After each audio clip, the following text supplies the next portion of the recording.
The proclamation of martial law is not a military takeover.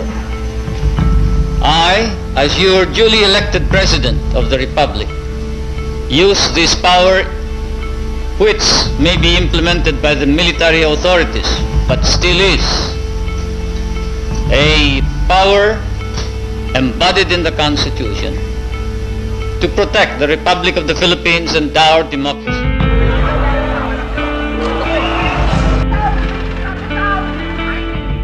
I started asking myself, really, is it worth it? Sa loob ng isang tipot na sikip na selda na kung tawagin ay plancha, ikinulo ang maraming Pilipino sa panahon ng Batas Militar sa ilalim ng pamumuno ng dating Pangulo Ferdinand Marcos Sr. Kabilang sa mga nakaranas nito ay isang magkasintahan na hangad lamang ay ang lumaban nasama ang Florida na sugpuin ang martial law dahil sa hindi magandang pamamalakad nito. Marami ang nawala, nagdusa at pinatay. Hindi maganda ang kalagayan ng Pilipinas noon, lalo na sa loob ng huli. Maraming mga pagsubok ang kinakailangang pagdaanan ng karamihan dahil sa pagkipagbaka para sa karapatang tao ng mga Pilipino. Sa loob ng 3 buwan, naging tanging daan lamang upang makapag-usap ang magkasintahang pinaghiwalay ng magkaibang silid ay sa pamamagitan ng sipon at awit.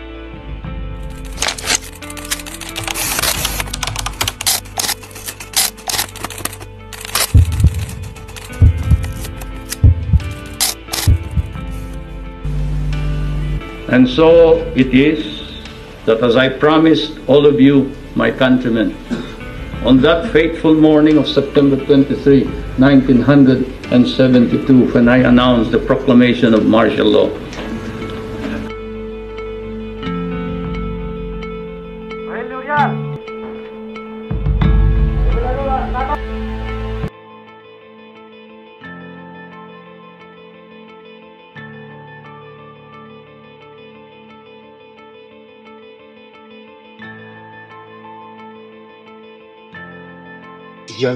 Forgive, forget, and move on.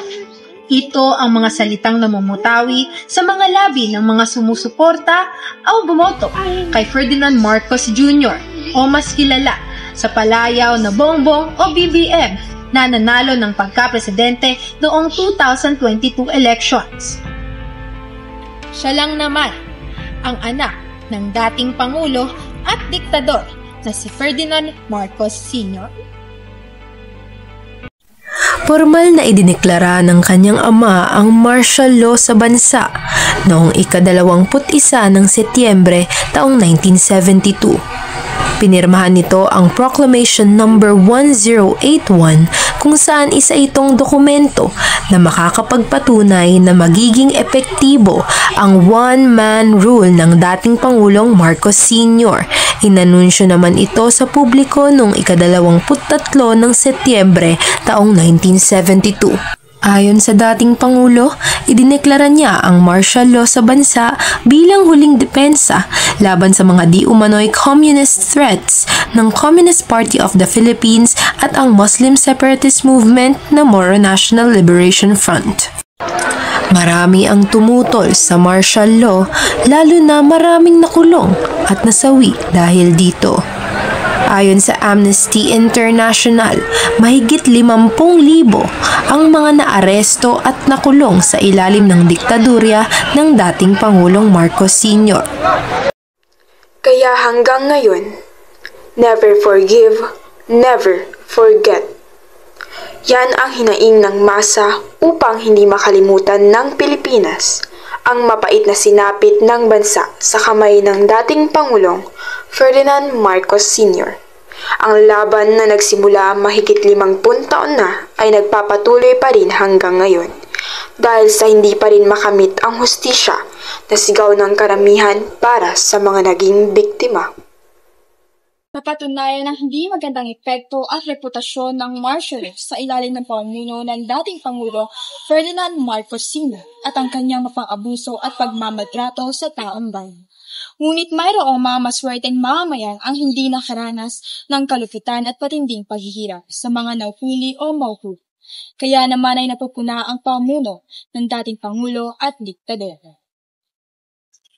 Kasama na rin dito ang pagsunod ng taong bayan sa mga kaibang patakaran o batas na ipinatupad ng dating Pangulo. Ang mga tao na ito ay naniniwala na naranasan ang maganda at maayos na pamumuno ng dating Pangulo sa bansa. O sa madaling salita ay nasa Golden Age era ang bansang Pilipinas sa ilalim ni Pangulong Ano po ang Marcos. pangalan niyo, Tay?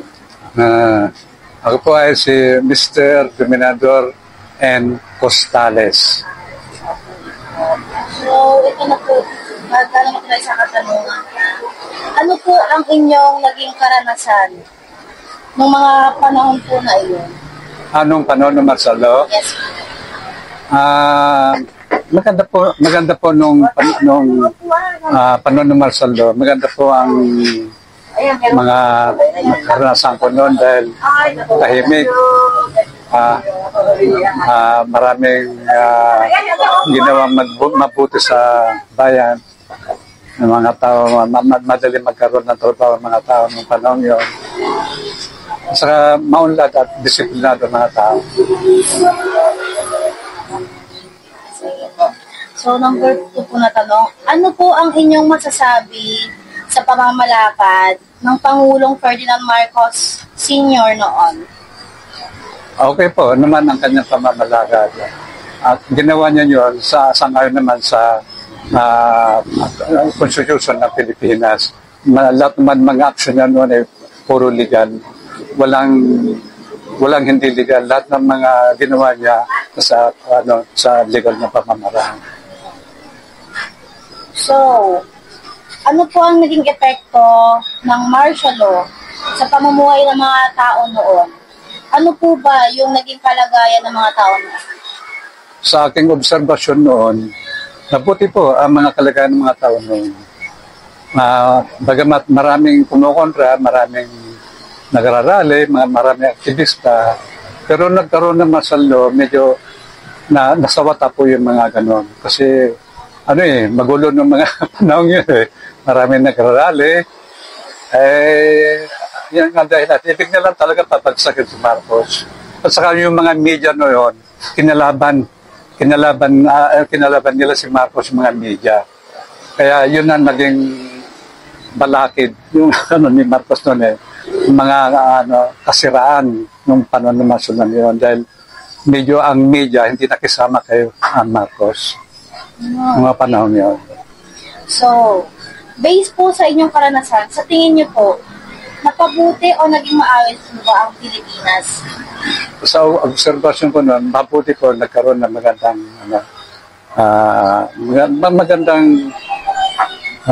mga gawa ng ginawa ni Marcos noon mga panahon yun. Naging mabuti po mga buhay ng mga tao ng panahon yun.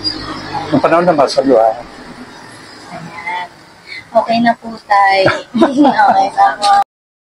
Yung last na question. Follow-up question lang po to. Sang-ayon po ba kayo if kung halimbawa man po is may patupad po ulit or may babalik po ulit yung martial law ngayon? Sang-ayon po. Okay lang po ba sa inyo? Sang-ayon po ba kayo? Sang-ayon ako kung ano yung nangyari noon okay lang sa akin yun. Okay lang po. Okay lang. Okay po. Kasi maganda naranasan namin nung panahon yun. Okay. Pwede po ba isa-isa kung ano po yung mga positive na bagay kung panahon yun? Mga panahon po na yun. Marami yun kasi nung martial law, maraming pumasok na investor dito sa Pilipinas. Maraming infrastructure, yung maraming nagawa diyan sa mga ilang hotel na magaganda yung mga naitayo. Siyempre lahat yung mga investor yun. Tingnan mo nga lang doon sa Manila, doon sa si Imelda Marcos nagtayo ng yung cultural center. Kanya yun, panong yun. Saka marami ding yung mga tungkol sa sining na art na yun ang inatupag ni Imelda Marcos yun na maganda. Parang polisi yun po. Oo, yung, ayan, basta yun, ano pa magaganda doon eh. Sa, ano naman, sa transportation, napakaganda dahil halos lahat ng kalsada sa Manila, sinimento. Totoo yun. Yung mga major roads, yung mga gaya ng mga Rizal Avenue, gano'n, lahat yan na simento, MacArthur Highway, puro mga bagong simento yan. Kaya sa mga kalsado no, wala kang masasabi. Gaya ng NLEX, yan, ano yun, nagawa yan.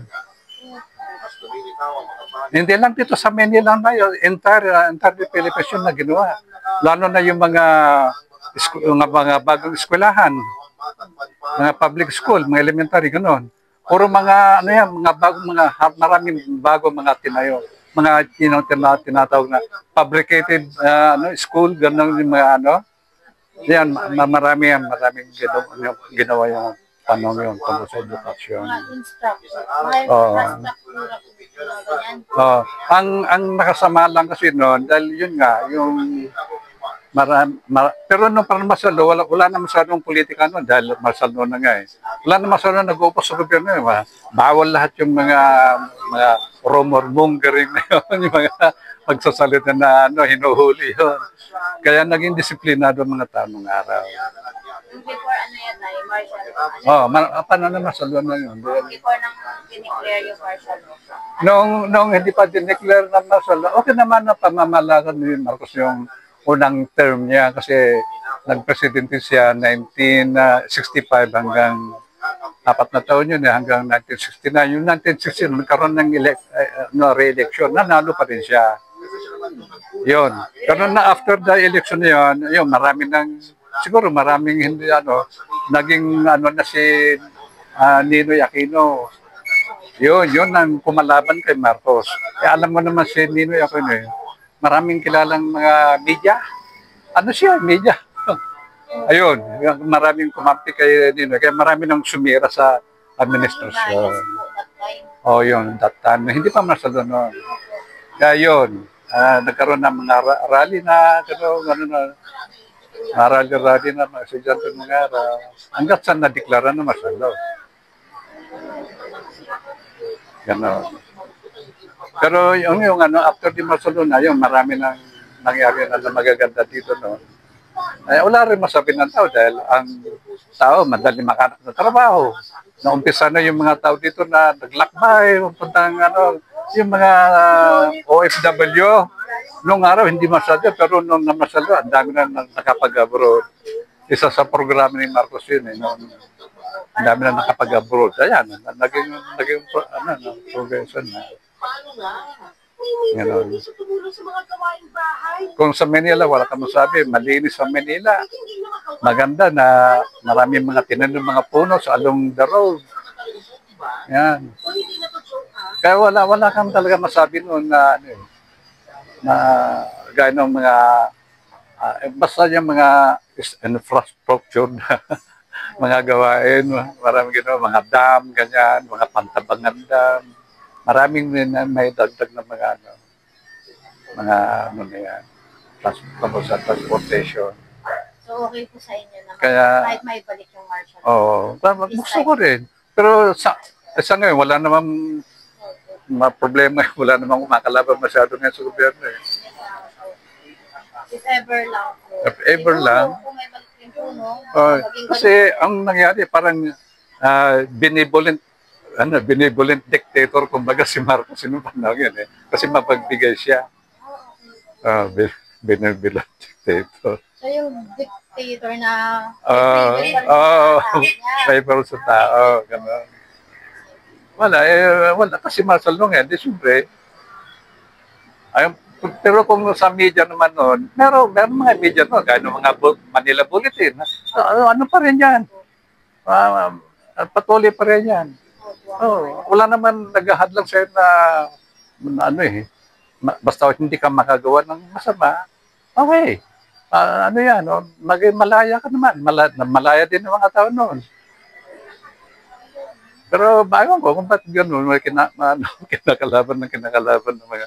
Pero may nakita ka tayo na negative na yung parang epekto sa Wala akong nakitang negative nung panong yun. Kasi yun lang, yung maraming nung bago mag-martial law, maraming nagrarally. Yun lang po yung nakita niyong negative. Yung mga tao na kumalaban. Oo, lumalaban. Okay po. Pero yung the rest po, na ginawa po ni Ferdinand Marcos Sr. Okay. Ano siya. Okay siya.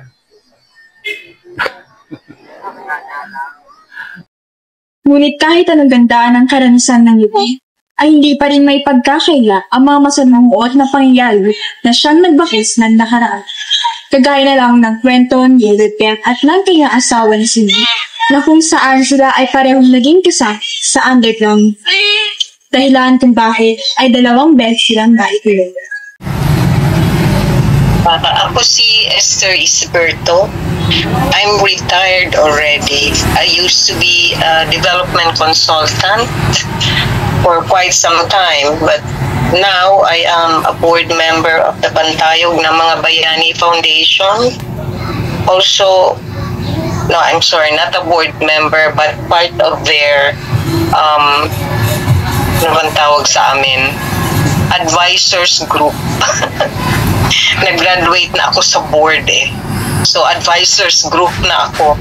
But I'm a board member of the Child Rights Coalition Asia, as well as the Jose W. Jokno Board. 19 na taon lamang si Elizabeth nung siya ay nakulong sa Cebu, kung saan idinatali niya ang kanyang mga karanasan habang siya ay nakapiit.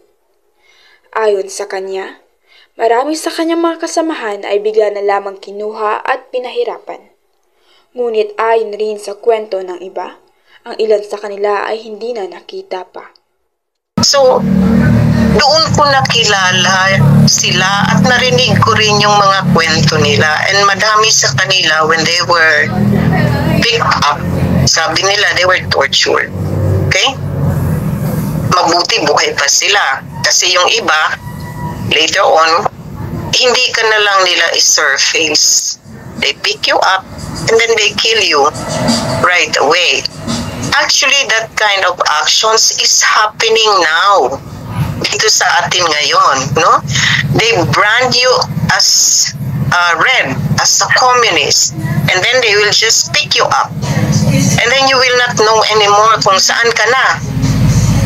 You are missing. Hahanapin ka ng pamilya mo, pero hindi ka na mahahanap nila. So, that kind of mga nangyayari noon, hanggang ngayon nangyayari pa rin yan sa atin. No? At madami pa rin, if you will get to see, many families are still looking for their relatives who until now are missing. In fact, ang iba, ang gusto lang nila, sabihin nyo lang kung saan nyo ba linibing ang aming relative. Kasi syempre, we want to bring them home. Kung wherever ba sila linibing, we want to bring them home. So that, tayo pa naman, di ba, may costume tayo na by November 1, we go to the cemetery, we honor our dead. In fact, we sometimes mag-lunch pa tayo doon or hanggang gabi, we stay with them. Parang ganon. So yun ang request ng mga families, saan ba sila? So we can bring them home so that at least we can honor them, we can visit them during these special days, or even kung hindi man special day, basta mabisita sila. Pero many, that doesn't happen. So madami tayong mga families that until now are looking for their relatives. During that times ito ng martial law na naging missing. Pagkatapos ng 3 buwan ay nakalaya na rin si Elizabeth. Pero hindi lubos na kalayaan ang naibigay sa kanya dahil sa martial law. Sa kabila ng lahat, sumali siya ng isang theater group kung saan ang kanilang mga presentasyon ay mayroon pa rin nakatago mga kritikal na komento tungkol sa nakaraang administrasyon. Ngunit isang araw ay bigla na lang sinabi kay Elizabeth na hindi na siya dapat pang manatili sa Cebu dahil maaari siyang kuhanin uli. Dahil dito, napagtanto niya na mayroong ahente na kasi sa kanilang lahat. Kaya naman, pako si Elizabeth at lumuwas ng Maynila, kung saan hinanap niya ang kanyang nobyo at nag-underground sila. Hindi niya nakausap ang kanyang mga magulang mahal sa buhay, kung saan nasaan siya sa takot na nagbabantay na ang mga militar sa kanilang tahanan. So anyway, going back to my story, I decided to go underground. Hindi alam ng parents ko yon. I really left our house. And then, I went to Manila. And I was lucky enough na finally nahanap ko yung boyfriend ko. Kasi sa totoo lang, I also did not know kung where he was. Kasi ano na siya, pareho kami, underground na rin siya. So I went to some friends, nakilala din naman niya where he used to go to their places. So parang I asked their help na baka kung pwede, if you see him, to tell him that I am here already in Manila. So it took mga a few days before nakakonect to him, and finally nakakonect. So when he arrived, we left immediately kasi hindi naman pwede we will stay with our friends sa bahay nila kasi they will also be in danger, di ba? So yun yung process that I went through, and then this time I was fully underground. Wala na ako sa bahay namin, and then nga I couldn't write as often to my parents to explain to them kung what am I doing now. I could not even tell them where I was kasi natatakot ako kung sakaling puntahan sila ng military or police. Siyempre, sa gusto Manila o hindi, masabi nila kung saan ako. I couldn't afford that. So yun yung nangyari sa akin for over a year when I arrived here. Parang ganon. So, I was doing other jobs, at that time, but this was underground jobs na. So, I was bringing underground letters or communications to certain people, para to coordinate with them. So, yun yung trabaho namin until we were caught again. Okay? Our house was raided early morning. I think mga 3 o'clock in the morning. Sa kasamaang palad ay nahanap sila ng militar at nagsimula ng isipin ni Elizabeth na iyon, kanyang oras. November 19, 1977, nang sila ay nahuli muli at inilagay sa kulungan bilang mga criminal detainees. Pinasok yung bahay namin. Surrounded ang bahay namin ng military. And when that happened, ako inisip ko, naku, baka this is it na. This is my time already.